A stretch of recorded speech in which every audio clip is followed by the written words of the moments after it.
ജുവൽ ഓർക്കിഡ്സിന്റെ വീഡിയോയിലേക്ക് എല്ലാവർക്കും ഊഷ്മമായ സ്വാഗതം. നമ്മൾ ഇന്നത്തെ ജുവൽ ഓർക്കിഡ്സിന്റെ വീഡിയോയിൽ നമ്മൾ ശ്രദ്ധിക്കുന്നത് നമ്മൾ ഒരു പ്ലാന്റ് നമ്മൾ വാങ്ങുമ്പോൾ നമുക്കതെങ്ങനെ ഏറ്റവും ഫലകരമായിട്ട് ഏറ്റവും സേഫായിട്ട് നമുക്ക് റീപോർട്ട് ചെയ്യാവുന്നതിനെ കുറിച്ചാണ് നമ്മൾ ഇന്നത്തെ വീഡിയോയിൽ നമ്മൾ നിങ്ങളോട് ഷെയർ ചെയ്യുന്നത്. നമുക്ക് ആദ്യം പോർട്ട് ചെയ്യാനുള്ള സാധനങ്ങളെല്ലാം നമുക്ക് എടുത്തു വെക്കാം. എപ്പോഴും നമ്മളിത് എല്ലാം എടുത്തു വെച്ചിട്ടുണ്ട്. ചാർക്കോളാണ്, കരി നമുക്ക് അധികം വലിപ്പില്ലാത്ത കരി നമുക്ക് എടുത്തു വെക്കാം. ഇത് സാഫിൽ വാഷ് ചെയ്തതാണ്. ഇനി നമുക്ക് ചകിരി ഉണ്ട്, അതായത് ചകിരി വളരെ ചെറുതായിട്ട് നുറുക്കിയതാണ്, കൊക്കോ ചിപ്സ്. ഇത് നമുക്ക് 3 ദിവസം വെള്ളത്തിലിട്ട് ഇതിന്റെ കറ മൊത്തം കളഞ്ഞിട്ട് നമ്മൾ സാഫിൽ വാഷ് ചെയ്തതാണ്. പിന്നെ നമുക്ക് ഓടിന്റെ അല്ലെങ്കിൽ ചട്ടിയുടെ പൊട്ട് നമുക്ക് കഷ്ണങ്ങളാക്കിയിട്ട് നമുക്ക് ഇത് എടുത്തു വെച്ചിട്ടുണ്ട്. ഇതും സാഫിൽ വാഷ് ചെയ്തതാണ്. നമ്മൾ ഉപയോഗിക്കുന്നത് ഈ സാഫാണ്. പിന്നെ നമ്മൾ ചട്ടി എടുത്ത് വെച്ചിട്ടുണ്ട്, റിപ്പോർട്ട് ചെയ്യാനുള്ള പ്ലാന്റ് ഉണ്ട്, സാഫ് കലയ്ക്ക് വെള്ളമുണ്ട്. ഇനി നമുക്ക് ഇത് കൂടാതെ നമുക്ക് ഒരു കട്ടറും കൂടെ വേണം. കട്ടർ നമ്മൾ സാഫിൽ വാഷ് ചെയ്ത് വെച്ചതാണ്. കാരണം നമുക്ക് ചെറിയ മോശമായ വേരൊക്കെ ഉണ്ടെങ്കിൽ നമുക്ക് അതൊക്കെ കട്ട് ചെയ്ത് കളയാൻ വേണ്ടി. ഇനി നമുക്ക് എങ്ങനെ ഇത് റിപ്പോർട്ട് ചെയ്യുന്നത് നമുക്ക് നോക്കാം. പ്ലാന്റ് നമ്മൾ ഈ ഒരെണ്ണമാണ് റിപ്പോർട്ട് ചെയ്യാൻ ശ്രമിക്കുന്നത്.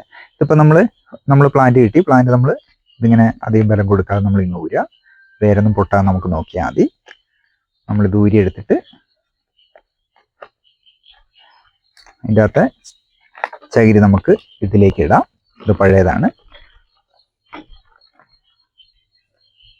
നമ്മളിതിലേക്ക് മാറ്റിയിട്ട് നമുക്കിനി സാഫിൽ നന്നായിട്ട് വാഷ് ചെയ്തെടുക്കാം.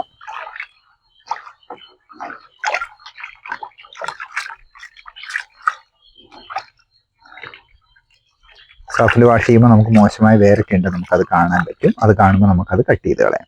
ഇതിൻ്റെ അകത്ത് പഴയ സ്പൈക്ക് ഉണ്ട്, നമ്മൾ കട്ട് ചെയ്ത് കളയുന്നു.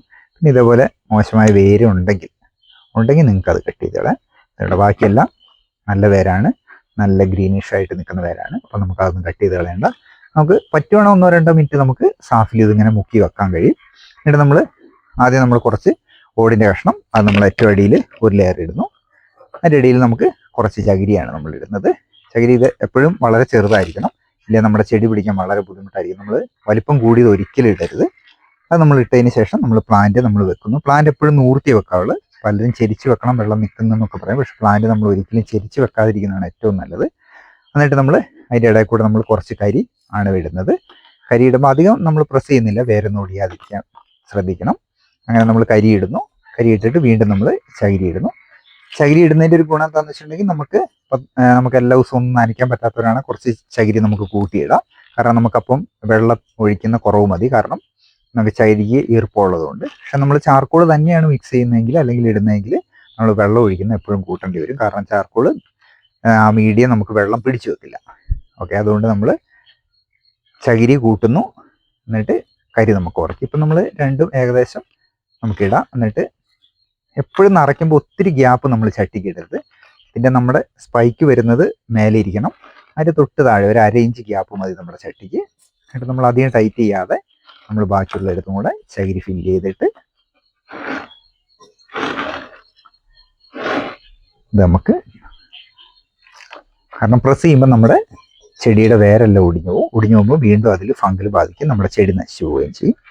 അപ്പം നമ്മൾ വളരെ സ്മൂത്തായിട്ട് നമുക്ക് ചെയ്ത് കഴിഞ്ഞിട്ട്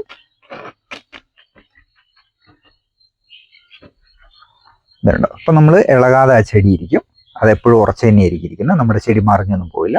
ഇങ്ങനെ നമുക്ക് റിപ്പോർട്ട് ചെയ്യാം. എന്നിട്ട് ഈ റിപ്പോർട്ട് ചെയ്തിട്ട് ആദ്യത്തെ ഒരു ദിവസം നന്നായിട്ട് നമ്മൾ നനയ്ക്കണം. പറ്റുവാണെങ്കിൽ നമുക്ക് സാഫിൻ്റെ വെള്ളം തന്നെ ഒഴിച്ചു കൊടുക്കാം. നന്നായിട്ട് നനച്ച് ഇത് നല്ല തണലത്ത് വേണം, ഒട്ടും വെയിലില്ലാത്ത എടുത്ത് വെക്കണം. എന്നിട്ട് നമുക്ക് 3-ാമത്തെ ദിവസം തൊട്ട് സാധാരണ എങ്ങനെയാണോ ചെയ്യുന്നത് അങ്ങനെയാണ് ചെയ്യുക. അപ്പം ഇങ്ങനെ ചെയ്താൽ നമ്മുടെ ചെടി എപ്പോഴും ഹെൽത്തി ആയിരിക്കും. എന്നിട്ടോ സ്പൈക്കൊക്കെ ഇഷ്ടം പോലെ വരും, അതായത് മൊത്തം ഫ്ലവർ വരും, നല്ല ഗ്രോത്ത് ആയിട്ട് നിൽക്കും. ഓക്കെ, ചില ആളുകൾ ഇതിൻ്റെ ഇവിടെ വരെയൊക്കെ മീഡിയം ഇടുള്ളൂ. അപ്പം അതിനകത്ത് ഇത്രയും ഗ്യാപ്പ് വരും. പക്ഷെ അത് ചെടിക്ക് വളരെ ദോഷം ചെയ്യും. നമ്മളെപ്പോഴും നമ്മുടെ ഒരു വിരലിൻ്റെ പകുതി അത്രയും മീഡിയം താത്തുക. എന്നിട്ട് അത്രയും നിറച്ചിടാൻ എപ്പോഴും ശ്രദ്ധിക്കുക. അതൊരിക്കലും കുറയ്ക്കരുത്. എന്നിട്ട് നമുക്ക് നന്നായിട്ട് നനച്ച് നമ്മൾ കെയർ ചെയ്താൽ മതി. പിന്നെ കൃത്യമായിട്ട് വളവും സാഫും നമ്മൾ അടിക്കണം. 1-ാം തീയതിയും 15-ാം തീയതിയും നമുക്ക് വളം അടിക്കണം. 15 ദിവസമായിട്ട് വേളയിൽ ഒരു 10 ദിവസം അല്ലെങ്കിൽ 15 ദിവസം കൂടുമ്പോൾ നമ്മൾ സാഫ് അടിച്ചു കൊടുക്കേണ്ടതുണ്ട്. എന്നാൽ നമ്മുടെ ചെടി നല്ല ഗ്രോത്ത് ആയിട്ട് നിൽക്കും. ഇനി തുടർന്നുള്ള വളം പരിചരണമൊക്കെ നമുക്ക് അടുത്ത വീഡിയോയിൽ കാണാം. Okay, by.